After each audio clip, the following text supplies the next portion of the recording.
بنقول ان رؤيه العين غير تقنيه التسلل.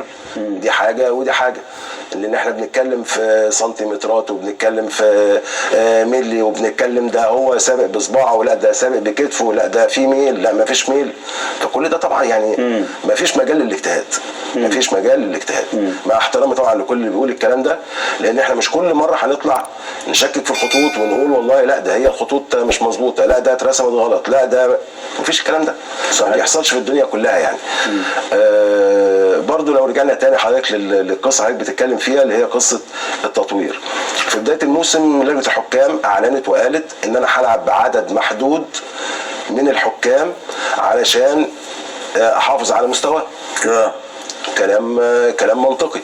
طب نترجمه في ارض الواقع برضو بالارقام.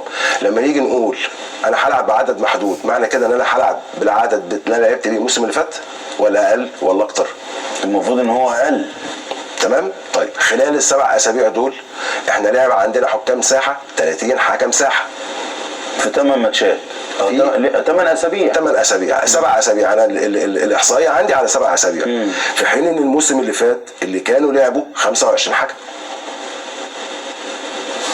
طب انت ليه ما تقولش ان ده مثلا عمليه توسيع للقاعده بتاعه التحكيم؟ يبقى كنت اقول في حكام برزوا، في حكام عملوا مستوى جيد فعشان كده زودت العدد، او في حكام فشلوا او ما كانوش موفقين فبالتالي دخلت عدد جديد.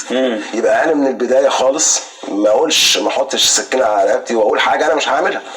لا انا هدي الفرصه لكل الناس، والكويس معايا هيكمل واللي مش كويس انا هستبعده.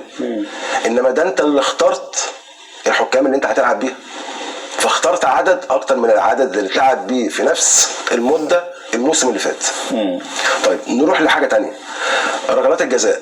احنا عندنا الموسم ده اتحسب 20 ركله جزاء حتى الان لغايه اللحظه اللي احنا بنتكلم فيها برضو على السبع اسابيع. فيهم 17 ركله جزاء صحيحه و7 خطا. 17 صحيحه و3 خطا. 3 يعني اتحسبوا مش ضربات جزاء. مش ضربات. خلي بقى حضرتك برضو ده من وجهه نظري انا. طيب عندنا فيهم الفار اتدخل في 6 ويعتبر هو صاحب القرار، مش صاحب القرار، صاحب الراي فيها. يعني الحكم فقدهم جوه الملعب والفار هو اللي اتدخل وخلى الحكم ان هو يحسبه. و14 حسبهم الحكم. طيب عندنا ركلات جزاء غير محتسبه 7 ركلات جزاء ما اتحسبتش خالص. ده طبيعي. المفروض انه ضربات جزاء من وجهه نظرك انت يعني. من وجهه نظري انا، وعايز اقول لك حاجه، اللي انا بقول عليه من وجهه نظري بستبعد كل النقط اللي ممكن نختلف فيها. يعني لما انا اجيب لحضرتك ال7 ركلات جزاء بتجيب الحاجات اللي واضحه قصدك بالظبط، اللي ما فيهاش يعني ما فيهاش ولا راي ولا تقدير ولا شك ولا اصل ياسر قال وكابتن طارق قال. لا لو قعدت 100 ال100 هيقولوا هو لا دي ركله جزاء او دي مش ركله جزاء، مش هنختلف فيهم. الحاجات الخلافيه انا كلها استبعدتها. تمام. لما نيجي نقول ان 6 من ال7 دول الفار ما اتدخلش فيهم، يعني 7 ركلات جزاء لم يحتسبوا، فيهم 6 الفار ما اتدخلش فيهم، وواحده بس الفار اتدخل فيها والحكم صمم على قراره ان هو يحسب ركله الجزاء. تمام.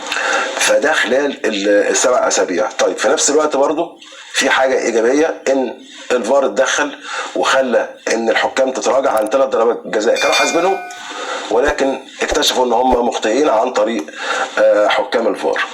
ده تقريبا لو عملنا مقارنه مش هتلاقي فيه يعني رد على سؤال التطوير او التحديث. ما اعتقدش يعني اجابتك كده ما